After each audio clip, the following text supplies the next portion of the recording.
যার যা ইচ্ছা করে চলে যাবে সেটি করা যাবে না। সেটা যেই হোক, সরকার হোক, বিরোধী দল হোক, যে কোনো রাজনৈতিক দল হোক, রাজনৈতিক কর্মী হোক, পৌরসভার চেয়ারম্যান হোক, কাউন্সিলর হোক, মেম্বার হোক, যেই হোক না কেন, প্রত্যেকের একটি জবাবদিহিতা থাকতে হবে জনগণের কাছে। জনগণ যখন জানতে চাইবে কেন এই জিনিসটা হলো, কেন এই জিনিসটা হলো না, কেন এটা করলে, কেন এটা করলো না, জবাবদিহিতা দিতে হবে, জবাব দিতে হবে সবাইকে। এবং এটি যদি নিশ্চিত করতে হয়, অবশ্যই দেশে ভোটের অধিকারকে প্রতিষ্ঠিত করতে হবে।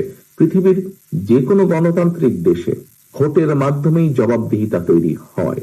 কাজেই প্রিয় সহকর্মীবৃন্দ, যেই লড়াই আমরা জনগণের কথা বলার অধিকার, জনগণের রাজনৈতিক অধিকার অর্থাৎ ভোট প্রদানের অধিকার, যার জন্য আমাদের হাজারো সহকর্মী গুম হয়েছে, খুন হয়েছে, কাজে আমাদেরকে যে কোনো মূল্যে এই অধিকার প্রতিষ্ঠিত করতে হবে জনগণকে সচেতন করার মাধ্যমে।